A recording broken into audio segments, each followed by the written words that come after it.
সেরা হচ্ছে বিভিন্ন জায়গায়, এটা নিয়ে কি বলবেন আপনি? কিন্তু হয়েছেন এর আগে, তাও দেখা যাচ্ছে ফ্লেক্স ব্যানার ব্যাপকভাবে ছিঁড়ছে, দেওয়াল নিয়ে নিচ্ছে, যেখানে আমাদের দেওয়াল বাড়ির লোক আমাদের এনওসি দিয়েছে, তারপরেও দাঁড়িয়ে সেই বাড়িতে ধমকি দিয়ে সাধারণ মানুষ কি করবে, তৃণমূলের গুন্ডারা এসে ধমকি দিচ্ছে এবং তার থেকে উল্টো আরেকটা এনওসি করিয়ে দেওয়ালটা নিচ্ছে। কিন্তু মুশকিল হচ্ছে তারা ভুল করছে, এটাও একটা প্রচার হয়ে যাচ্ছে মানুষের মনে। ওরা তো দেওয়ালের নাম লিখছে আর মানুষের মনে আমাদের নাম লেখা হয়ে গেছে, কারণ বাংলার মানুষ পরিবর্তন চাইছে। আর যে গুন্ডারা এগুলো করছে, যাদের নেতৃত্বে এখানে হচ্ছে, স্পেসিফিক আমি নামটা এক্ষুনি বলছি না, যাদের নেতৃত্বে হচ্ছে, আমি তাদের একটা কথাই বলবো, দস্যু রত্নাকর যখন বাড়ি গেছিলেন এবং জিজ্ঞাসা করেছিলেন যে তার পাপের ভাগ কে কে নেবে, তার পরিবারের তার বাবা মা স্ত্রী সন্তান কেউ তার পাপের ভাগ দস্যু রত্নাকরের নেয়নি। তারপরে রত্নাকর তপস্যা করেছেন এবং বাল্মীকি হয়েছেন, রামায়ণ লিখেছেন।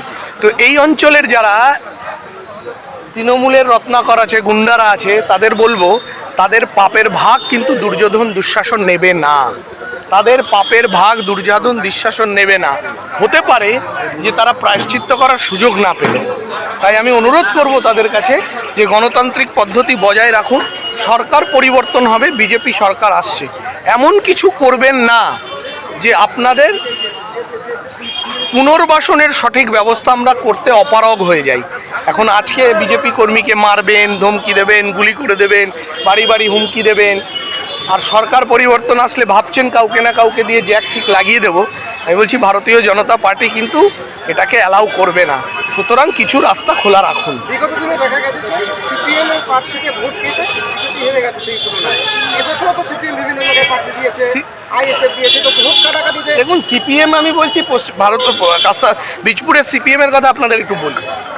এই যে বোর্ড দেখছেন, এই যে বড় বড় বোর্ড, এই বোর্ডে তৃণমূলের দেখবেন আর সিপিএম এর দেখবেন প্রার্থী। আচ্ছা, সিপিএম প্রার্থী আপনাদের মনে হয় সিপিএম সাংগঠনিকভাবে শক্তিশালী, এতটা শক্তিশালী যে এই বোর্ডগুলো পেয়ে গেল? বিজেপি কিন্তু একটা বোর্ড পাবে না। বিজেপি রাস্তার ধারে একটা দেওয়াল লিখতে গেলে, রাস্তার ধারের একটা দেওয়াল, ভালো দেওয়াল পেলে সেটা লিখতে গেলে সেই দেওয়ালটা তৃণমূল নিয়ে নিচ্ছে, অথচ এখানে এই বোর্ডে সিপিএম প্রার্থীর ছবি। তার মানে পরিষ্কার বোঝা যায় যে সিপিএমকে তারা অ্যালাউ করছে তৃণমূল। আমি সকল সিপিএমের সাধারণ সমর্থকদের বলি যে সিপিএম প্রার্থীকে তৃণমূল অ্যালাউ করছে এই প্রচারটা করার জন্য, যাতে তারা এই অঞ্চলের বিরোধী ভোট কিছু কেটে তৃণমূলকে জিততে সুবিধা করতে পারেন। এবং সিপিএম প্রার্থীও তাই চাইছেন যে কোনোভাবে ভোট কেটে ওনার ভোটটা কিছুটা বাড়িয়ে তৃণমূলকে সুবিধা করে দিতে। আমি সাধারণ তৃণমূল সমর্থকদের বলবো, যারা 2011 সাল থেকে অত্যাচারিত, নিপীড়িত, এক রাতে সিপিএমের যত পার্টি অফিস ভাঙা হয়েছে সারা বাংলা জুড়ে, আমি যাদের ওপর অত্যাচার হয়েছে সেই সিপিএম সদস্যদের বলবো, যদি সিপিএমকে বাঁচিয়ে রাখতে হয়, যদি গণতান্ত্রিক পরিবেশ বাঁচিয়ে রাখতে হয়, তাহলে এবার আপনাদের ভোটটা ভাগ হতে দিলে হবে না, বিজেপিকে ভোট দিতে হবে। বিজেপি সরকারে এলে বীজপুরে আমি আপনাদের গ্যারান্টি দিতে পারি, যেখানে রাজনৈতিক সৌজন্যতা থাকবে, গণতান্ত্রিক পরিবেশ থাকবে, প্রতিটা মানুষ তার রাজনীতি করবে। কিন্তু সিপিএম এই মুহূর্তে ভোট কাটার জন্য যে কোনোভাবে বিরোধী ভোটটাকে কেটে তৃণমূলকে জয় করে দেওয়ার সুবিধার জন্য এটা করছে। শহরের প্রাক্তন চেয়ারম্যান রাজেশ রানী দেখা গেল কালকে আপনার সাথে, তিনি তৃণমূলেই রয়েছেন এখনো, তো এই নিয়ে অনেক জল্পনা শুরু হয়েছে। দেখুন, ওনার ব্যক্তিগত ব্যাপার, ওটা রামনবমীর মিছিল ছিল। রামনবমীর মিছিলে আমাদের তৃণমূল প্রার্থী কাসাবাড়ার চেয়ারম্যান, হালিশহরের চেয়ারম্যান ওনারাও ছিলেন। এটা বিজেপির সাফল্য যে বিজেপি সমস্ত রাজনৈতিক দলকে জয় শ্রীরাম বলতে বাধ্য করেছে। যে মমতা ব্যানার্জি জয় শ্রীরামকে গালিগালাজ করেছিল, বলেছিল আমার খাবি, আমার পরবি, আমাকে গালি দিবি, কি বলেছিল না জয় শ্রীরাম বলেছিল, সেই মমতা ব্যানার্জির দলের লোকজন আজকে জয় শ্রীরাম বলতে বাধ্য হচ্ছে। এর থেকে বিজেপির বড় সাফল্য আর আপনি কি মনে করেন? আগামী দিনে পশ্চিমবঙ্গের সমস্ত রাজনৈতিক দলকে, যে সিপিএম পুজোয় অংশগ্রহণ করতো না করছে, যে সিপিএম জাতীয় পতাকা তুলতো না জাতীয় পতাকা তুলছে, যে তৃণমূল জয় শ্রীরামকে গালাগালি বলতো জয় শ্রীরাম দিচ্ছে, তাহলে বিজেপির এটা সাফল্য। আমরা এটাই চাই, রাষ্ট্রবাদী হও, জাতীয় পতাকা তোলো, হিন্দু সংস্কৃতির পক্ষে কথা বলো, তুমি যে রাজনৈতিক দল করো। এর ভোট আছে, দাঁড়িয়েছে 5%। তো সিপিএমের তো ভোট জেতার কোনো জায়গা নেই। সিপিএম আমি চাইবো যে আগামী দিনে পশ্চিমবঙ্গে বিরোধী দল হিসেবে সিপিএম উঠে আসুক, কারণ তৃণমূল দলটাকে আর নেওয়া যায় না, এত অশিক্ষিত, এত মূর্খ, এত চোর, এত দুর্নীতিবাজ, এত তোষণবাজ। মানে সেই দলটার অস্তিত্ব যদি থাকে বাংলার মাটিতে, তাহলে বাংলার মাটি কলুষিত হবে, বাংলার ভবিষ্যৎ শেষ হবে। শুধু তৃণমূল ক্ষমতা থেকে চলে গেলে তৃণমূল বিরোধী দলের জায়গাতেও থাকতে পারবে না, আমি আপনাদের দায়িত্ব নিয়ে বলছি। তাহলে শাসক বিজেপি সরকারে আসতে চলেছে, আমি স্বাভাবিকভাবে চাইবো যে বাম জোটরা বিরোধী দলে থাকুক, তাদের সাথে যুক্তি হবে, তর্ক হবে, কথা হবে। কিন্তু তাদের মধ্যে কিছু মেধাবী মানুষ আছে, অস্বীকার করা যায় না, কিছু মেধা আছে। এবার যুক্তি তর্ক আলাপ আলোচনা চলবে, কিন্তু তারা থাকুক। কিন্তু সিপিএমের তো জেতার জায়গা নেই, মানুষ তো তাদের একেবারে শূন্যতে নামিয়ে দিয়েছে। বিজেপি নামায়নি তো, মানুষ নামিয়েছে। কারণ মানুষ মনে করেছে যে তাদের ভূমিকা ভালো নয়, তারা দ্বিচারিতা করে, তাই মানুষ নামিয়েছে। মানুষ বিজেপিতে শাসক দলে দেখতে চাইছে। সুতরাং সিপিএমের ভোট কাটার তো প্রশ্ন নেই, বরং সিপিএম কর্মী সমর্থকদের বলবো, যদি সিপিএমকে বাঁচাতে হয় তাহলে বিজেপিকে আনতে হবে, কারণ না হলে গণতান্ত্রিক পরিবেশ থাকবে না। আজকে তৃণমূল আজকে বিজেপিকে আক্রমণ করছে বলে সিপিএমকে একটু স্পেস দিচ্ছে।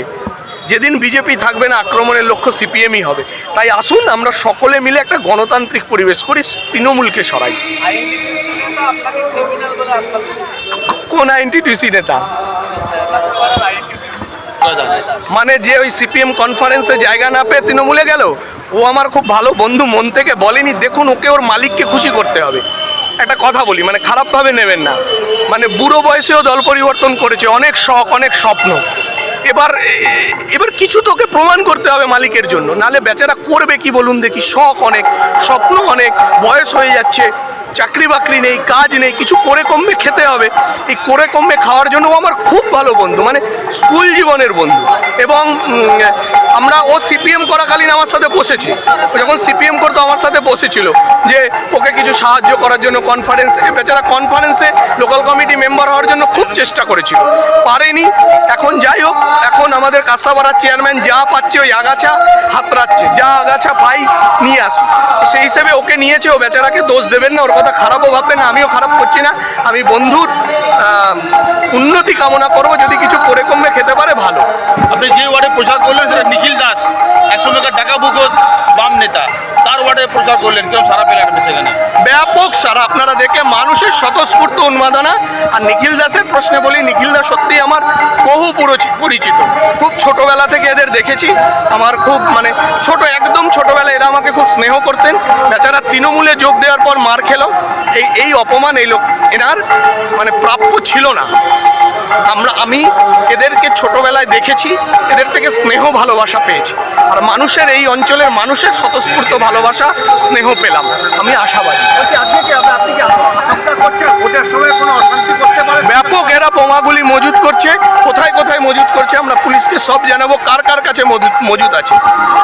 আমরা নিরপেক্ষ হয়েছে ইলেকশন, কিছু অফিসার এখনো থানার স্তরে আছে, যারা এখনো মানে চেষ্টা করছে একটু শাসক দলের হয়ে কাজ করার, কিন্তু ইলেকশন কমিশনের চাপে খুব বেশি করতে পারছে না। বাকিটাও আমরা প্রশাসনিকভাবে দেখছি।